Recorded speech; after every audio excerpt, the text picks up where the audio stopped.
Hello students, good morning to all of you. आइए चलिए exercise start करते हैं। परसेंटेज चल रहा था, उसमें नेक्स्ट क्वेश्चन जो बताना था क्वेश्चन नंबर 13 से बताना था। इसमें जो आगे आने वाले क्वेश्चन है आज की ही वीडियो में 13, 14, 15 सबसे ज्यादा टफ 14 और 15 ही है। उसमें बहुत टाइम लगेगा लेकिन आपको बहुत अच्छे से ध्यान से समझना पड़ेगा। हालांकि उसकी ट्रिक भी है, उसको भी मैं बाद में बता दूंगा, लेकिन आपको उससे नहीं करना, केवल आप उससे आंसर मैच करेंगे। तो चलिए पहले क्वेश्चन नंबर 13 कर लेते हैं। क्वेश्चन नंबर 13 में केवल मैं इक्वेशन बना दे रहा हूं, बाकी आप आंसर निकाल लीजिएगा। लिखा है इसमें Sonal attend her school on 204 days in a full year. कोई एक सोनल नाम की स्टूडेंट है, वो पूरे साल में 204 दिन जाया करती है। और अगर काउंटिंग में 204 डेज है, मतलब कि प्रेजेंटी जो है उसकी 204 डेज की है, ठीक। और परसेंटेज के हिसाब से, काउंटिंग के हिसाब से भी होती है और परसेंटेज के हिसाब से भी होती है। तो काउंटिंग के हिसाब से 204 डेज है और परसेंटेज के हिसाब से टोटल का 85% है। तो टोटल का, तो मान लिया जो स्कूल है वो x डेज ओपन रहा है, मतलब कि total working days of the school या total attendance should be x days, मतलब कि टोटल अटेंडेंस उसकी x दिन होनी चाहिए। कोई प्रॉब्लम की वजह से वो नहीं जा पाई, तो फिर यहां पर फिर x डेज का 85% अगर निकालेंगे तो जितना आएगा वो उसकी काउंटिंग के इक्वल होगा। आइए चलिए इसको मैं जल्दी से सॉल्व किए देता हूं। क्रॉस मल्टीप्लाई होगा 204 मल्टीप्लाई 85, सॉरी ये 100 ऊपर जाएगा, क्रॉस मल्टीप्लाई होगा, यहां पर 100 हो जाएगा अपॉन 85 हो जाएगा। अब देखिए ये दोनों 17 से कट रहे हैं, तो 17 से काटेंगे, 17 5 जा, 17 1 जा, 17 2 जा 34, फिर 5 से काटेंगे, 5 2 जा 10 और 12 2 जा 24 और एक 0 डेज, और यही आपका आंसर हो गया। ये वाला सबसे सिंपल क्वेश्चन में से एक रहते हैं क्वेश्चन, ठीक। तो अगर आपको ये नहीं समझ में आएगा तो आप तो ये भूल ही जाइए कि आपको अगला क्वेश्चन समझ में आने वाला है, क्योंकि अगला क्वेश्चन सबसे ज्यादा रियल में टफ होने वाला है। तो और इसका बेसिक जो रूल है, इसी वजह से ये टफ है ज्यादा, क्योंकि इसका बेसिक से जब करते हैं तो ज्यादा टफ होता है। तो ये आगे आपको समझ में, प्रैक्टिस करते जाएगा और पर डे वीडियो देखा करिए। आप पर डे नहीं देखते, इस वजह से मुझको 1-2 दिन का गैप करना पड़ता है। अब उसके बाद देखिए क्वेश्चन नंबर 14। क्वेश्चन नंबर 14 को पहले ध्यान से पढ़िए, समझिए, फिर मैं आगे बताऊं। क्वेश्चन नंबर 14 में कह रहा है as income is 20% less than that of B. As income, एक के बाद एपोस्ट्रोफी एस लगाना, तो इसका मतलब आप जानते ही होंगे, ग्रामर में आपने पढ़ा होगा कि एपोस्ट्रोफी एस का मतलब होता है उसका।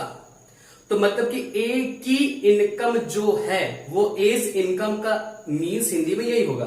तो जो ए की इनकम है वो बी की इनकम से 20% कम है, ठीक। जैसे मान लिया कि बी की इनकम कोई भी हो, उससे ए की इनकम कम है। ये नहीं कह रहा है कि पैसों में कितनी कम है, ये कह रहा है कि परसेंटेज में 20% कम है। तो फिर यहां पर जिससे कम के लिए कहा जाएगा, पहले उसकी इनकम सपोज करनी पड़ेगी।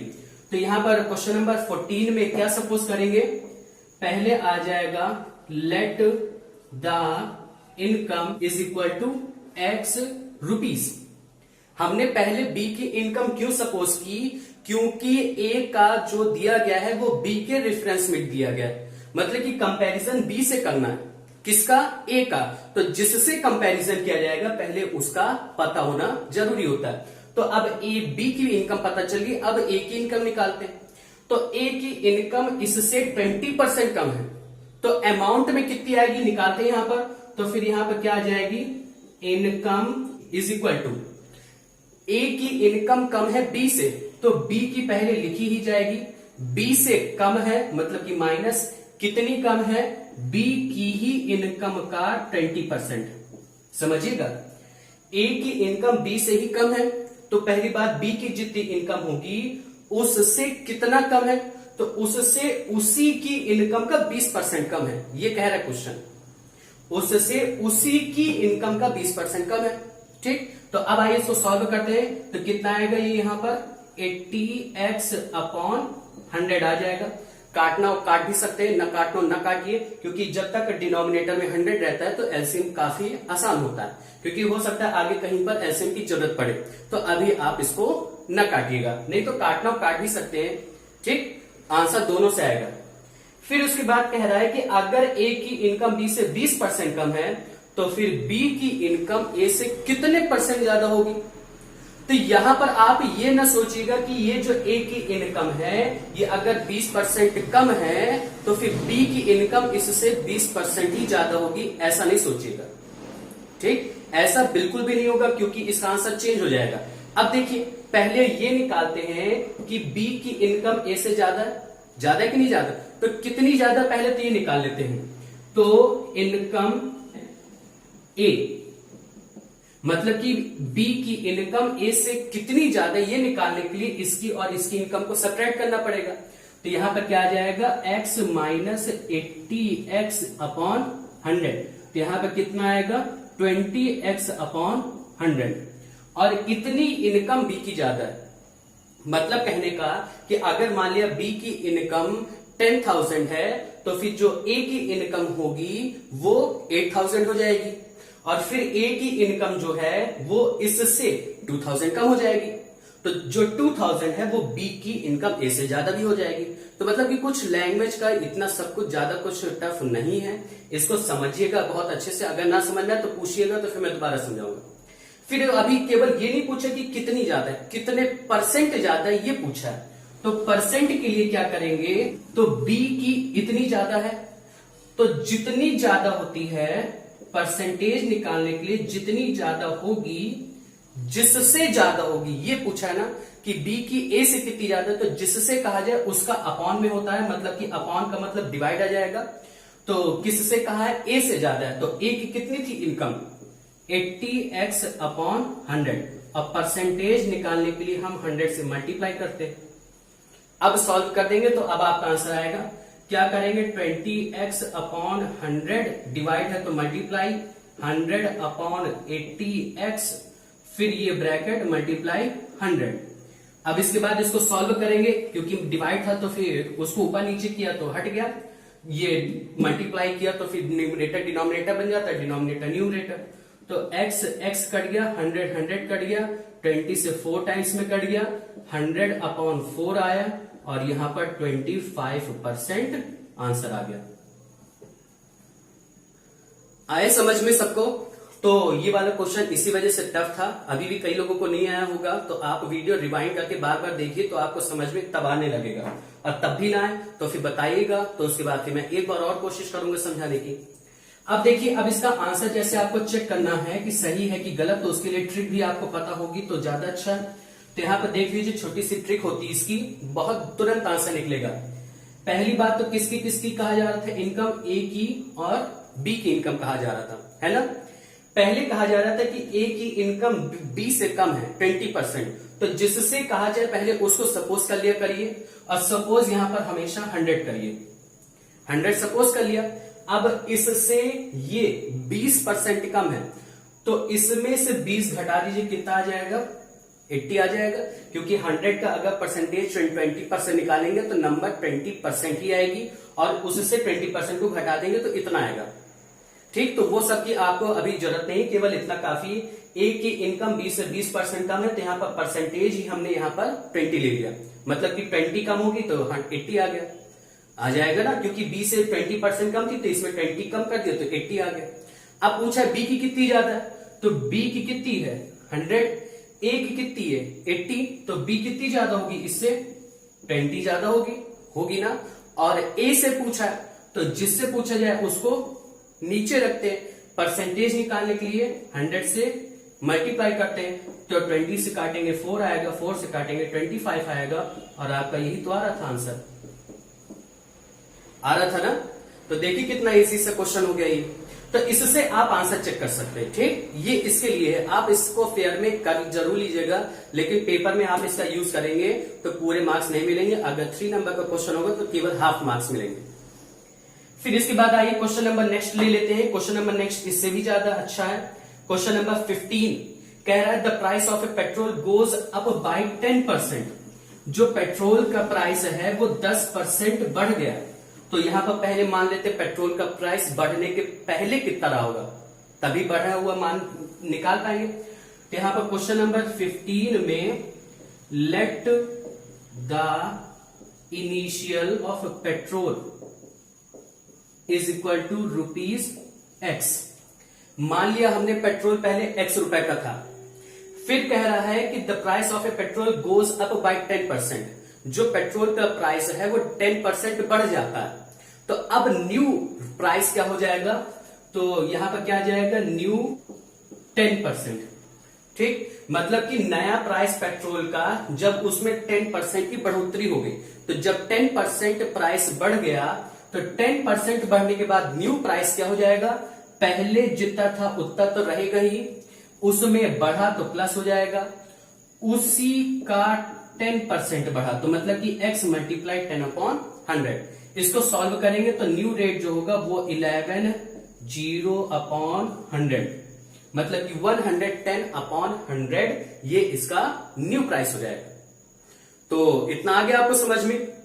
फिर उसके बाद क्या कह रहा है, by how much percent A motorist reduce the consumption of petrol. अब देखिए क्वेश्चन में कह क्या रहा था, उसको मैं समझाते भूल गया। कह रहा है कि अगर पेट्रोल का प्राइस पहले इतना था तो पहले कोई व्यक्ति कितने भी लीटर पेट्रोल यूज करता रहा होगा, लेकिन अगर अब प्राइस बढ़ गया तो अब वो व्यक्ति जितना पेट्रोल यूज करता था उसको कितना कम परसेंट यूज करने लगे कि जितना पहले उसका खर्च होता था उतना ही खर्च अभी भी हो। तो क्वेश्चन आगे समझ में, मतलब कि अगर किसी भी जो आइटम है उसका कॉस्ट बढ़ जाता है और हम चाहते कि हमारा खर्च ना बढ़े, तो फिर इसमें हम क्या करते हैं कि उसका यूज घटा देते हैं, उसका कंजम्पशन घटा देते हैं, कि हम उसको कम इस्तेमाल करने लगते हैं, तो हमारा उतने में फिर हमको उतने में मैनेज हो जाता है। उसमें हमको जो प्राइस, वो जो अमाउंट रहता है आइटम का वो घट जाता है।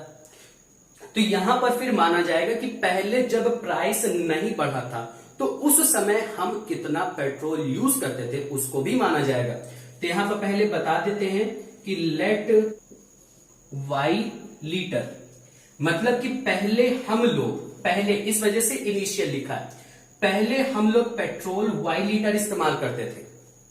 अगर पहले हम लोग y लीटर इस्तेमाल करते थे तो अब हमको कम इस्तेमाल करना है, तो हमको इसमें कितने लीटर कम इस्तेमाल करें निकालने के बजाय पूछ लिया कितने परसेंट कम इस्तेमाल करें, तो हमको वही परसेंट आंसर निकालना है। तो वो जो परसेंट माना जाएगा वो भी एक वेरिएबल रहेगा और ये सब वेरिएबल हटेंगे और आएगा उसकी वैल्यू जो आएगी वो आंसर होगा। तो मतलब कि इस बार ये एक्स वाई सब वेरिएबल के टर्म में ही आंसर निकालना है, लेकिन एक्स वाई की वैल्यू नहीं निकालना है। इस वजह से क्वेश्चन ज्यादा अच्छा है। तो इसमें क्या आएगा कि हम पहले कितने परसेंट कम करें इसका कंजम्पशन में, तो उसको भी मानना पड़ेगा। तो उसको मानते हैं लेट बाई ए परसेंट। मान लिया हमने let we reduce our consumption, ठीक, कंजम्पशन SUMP है, ठीक, वो स्पेलिंग थोड़ी मिस्टेक होगी, बीच में छूट गई, कंजम्पशन है। तो हमने अपना कंजम्पशन A% कम कर लिया, हमने अपना कंजम्पशन A% कम कर लिया, तो मतलब कि अब अमाउंट में कितना कम हो जाएगा, तो अब हमारा न्यू कंजम्पशन क्या हो जाएगा, तो जो न्यू कंजम्पशन होगा वो पहले हम y लीटर इस्तेमाल करते थे, y लीटर में घटा, कितना घटा, y का ही A% घटा, और ये क्या आ जाएगा, लीटर। अभी यहां तक केवल आधा क्वेश्चन हुआ, अभी पूरा सोल्यूशन बचा है इसका, अच्छे से पहले समझ लीजिए।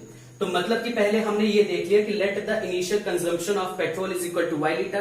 पहले हम लोग y लीटर पेट्रोल इस्तेमाल करते थे, उसमें हमने A% की कटौती की। तो अब जो नया है अमाउंट, मतलब कि अब हम लोग इतने लीटर अमाउंट, इतने लीटर पेट्रोल यूज करते हैं, ठीक। तो अब यहां पर हमको इसको सॉल्व करके A की वैल्यू निकालनी। तो A की वैल्यू निकालने के लिए क्या किया जाएगा, ले अब खर्च जो होता है वो कैसे निकालेंगे, मतलब कि कितना खर्च हो रहा है, तो उसको निकालने के लिए पहले क्या आ जाएगा, इनिशियल स्पेंडिंग, मतलब कि पहले कितना खर्च होता था। तो इसको निकालने के लिए फिर आपको कॉमन सेंस लगाना पड़ेगा। क्या लगाएंगे कि पहले इस्तेमाल होता था 1 लीटर पेट्रोल जो था वो x रुपए का था, है ना, और इस्तेमाल कितना करते थे, y लीटर पेट्रोल। तो y लीटर पेट्रोल कितने का हो रहा होगा, मतलब कि 1 लीटर पेट्रोल अगर x रुपए का मिलता था पहले समय में और हम यूज करते थे y लीटर पेट्रोल, तो कितना खर्च हो रहा होगा, XY रुपए खर्च हो रहा होगा। यही तो निकालेंगे, एक का दिया, ज्यादा का निकालना, मल्टीप्लाई कर दिया, तो इनिशियल स्पेंडिंग क्या हो जाएगी, XY रुपीज हो जाएगी कि नहीं हो जाएगी। ठीक, अब इसी तरह अब का निकाल लेते हैं। अब अमाउंट जो है वो चेंज हो गया है, मतलब कि अब न्यू स्पेंड क्या होगा, अब 1 लीटर पेट्रोल इतने रुपए का मिल रहा है, मतलब कि रेट बढ़ गया तो ये हो जाएगा। और इस्तेमाल कितना कर रहे हैं, इतना, तो y minus Y A upon 100 litre petrol का कॉस्ट कितना होगा, 1 का दिया, ज्यादा करना निकालना है, मतलब इन दोनों का मल्टीप्लाई हो जाएगा। तो जो न्यू अमाउंट आएगा तो वो कितना हो जाएगा, इन दोनों का मल्टीप्लाई, तो ये multiply y minus Y A upon 100 और रुपीस, और ये आपका क्या आ गया है, न्यू स्पेंड, या तो आपका निकालेंगे न्यू स्पेंडिंग। हो गया। अब ये पहले इतने रुपए खर्च हो रहे थे, अब इतने रुपए खर्च हो रहे हैं, लेकिन कह रहा है कि खर्च बराबर होना चाहिए, तो इन दोनों को अब क्या कर देंगे, दोनों को इक्वल कर देंगे। तो दोनों के इक्वल कर देंगे, बाकी आपका सॉल्व हो जाएगा क्वेश्चन। ये आपकी क्वेश्चन बनी। अब इसको सॉल्व करेंगे तब आपका जो आएगा वो आंसर होगा। अब इसको सॉल्व कैसे करेंगे, इसको देखिए। पहले ये दोनों मल्टीप्लाई में है ना, पूरे के मल्टीप्लाई में, तो इनका क्रॉस मल्टीप्लाई किया जा सकता है। तो यहां पर बचेगा y minus Y A upon 100 is equal to X Y, लिखा है तो लिखा रहेगा, 100 नीचे है तो ऊपर चला जाएगा, और ऊपर 110x है तो वो नीचे आ जाएगा। फिर यहां पर ये x कट रहा है, ये 0 कट रहा है, बस बाकी तो कुछ नहीं कट रहा। तो मतलब कि क्या बचा यहां से। अब हाँ, और एक स्टेप कर लीजिए, यहीं पर दोनों में देखिए y लिखा है, तो मतलब दोनों से y कॉमन ले लीजिए, मतलब कि y बाहर निकाल लीजिए। तो यहाँ पर 1 minus A upon 100 is equal to, यहां पर क्या बचेगा, 10y अपॉन 11, इतना हो जाएगा। अब इसको फिर से सॉल्व कर लीजिए। अब इसको सॉल्व करेंगे तो ये जो y है ये फिर मल्टीप्लाई में आ गया, यहां पर फिर चला जाएगा तो डिवाइड में हो जाएगा। तो 1 minus A upon 100 is equal to 10y upon 11y, ये हो जाएगा। फिर ये y कैंसिल हो जाएगा, तो क्या बचेगा, यहां पर एलसीएम ले लीजिए। तो 100 minus A upon 100 is equal to 10 upon 11, फिर क्रॉस मल्टीप्लाई करिए, तो 100 minus A is equal to 1000 upon 11 हो जाएगा। अब फिर इधर उधर ट्रांसपोज करिए, तो ए उधर जाएगा, ये यहां पर आएगा, तो क्या बन जाएगा, 100 minus 1000 upon 11 is equal to a. फिर उसके बाद क्रॉस मल्टीप्लाई, तो 1100 minus 1000 upon 11 is equal to a. Minus करने पर कितना आ रहा है, 100 upon 11 is equal to a, इतना आ गया। अब इसके बाद ये कभी भी जो परसेंट, ये ए की ही वैल्यू निकालनी थी तो वही आंसर होता है, तो कभी भी ये इसमें नहीं होता, इम्प्रॉपर फ्रैक्शन में हमेशा मिक्स्ड फ्रैक्शन ही निकाल दिया करिए। तो इसको मिक्स्ड फ्रैक्शन में निकालेंगे तो 11 9 99, राइट, 1 अपॉन 11% जो होगा वही इसका आंसर हो जाएगा। आगे सबको समझ में। अब इसके बाद देखिए, आपको जैसे निकालना हो कि ये आंसर आपका सही आ रहा है कि नहीं आ रहा, तो उसके लिए आप ट्रिक भी देख लीजिए, वो एक लाइन की तुरंत आ जाएगा। कुछ नहीं करना, जो दिया उतने में आंसर आ जाएगा। पहले करें, the price of petrol goes up by 10%, मतलब कि 10% बढ़ रहा है प्राइस, केवल आप इतना याद रखिए, बाकी आपका आंसर आ जाएगा। 10% प्राइस बढ़ रहा है, तो पहले तो 10% लिखिए, परसेंट को तोड़ेंगे तो क्या आएगा, 10 अपॉन 100 आ जाएगा। फिर इसको काटिए, कट गया, कितना है, 1 अपॉन 10, इतना हो गया। आपका आंसर यहीं से आने लगा, आधा स्टेप हो गया। कह रहे बढ़ रहा है ना, तो बढ़ रहा है तो इसको इसमें जोड़ दिया करिए, ऊपर वाले को नीचे जोड़ दीजिए, तो क्या बन जाएगा, 1 अपॉन 11 बन जाएगा। 1 को 10 में जोड़ा 11 बन जाएगा। आपको आंसर परसेंट में निकालना है ना, परसेंट लाने के लिए क्या करते हैं, 100 से मल्टीप्लाई, तो इसमें 100 से मल्टीप्लाई करवा दीजिए। 100 अपॉन 11, यही नहीं आ रहा था क्या पीछे, यहां पर a इक्वल टू 100 अपॉन 11 आ रहा था ना, और यहीं से क्या आ जाएगा, 11 9 99, राइट, 1 अपॉन 11, और यही इसका क्या हो जाएगा, आंसर हो जाएगा। आगे मतलब सबको समझ में। तो ये दोनों क्वेश्चन सबसे अच्छे क्वेश्चंस थे, तो फिर आप इसको, लेकिन पहले आप अच्छे से करने की कोशिश करिएगा। ऐसा नहीं कि ये नहीं आएगा, हाँ मैं ये जरूर एक्सेप्ट कर सकता हूं कि ये टफ है, थोड़ी सी समझने में दिक्कत होगी, लेकिन आप इसको प्रैक्टिस करिएगा और जब ना आए तब पूछ लीजिएगा। तो आपका आज का वर्क यही रहेगा कि आपको क्वेश्चन नंबर 15 तक अपनी फेयर कॉपी कंप्लीट कर लेनी है।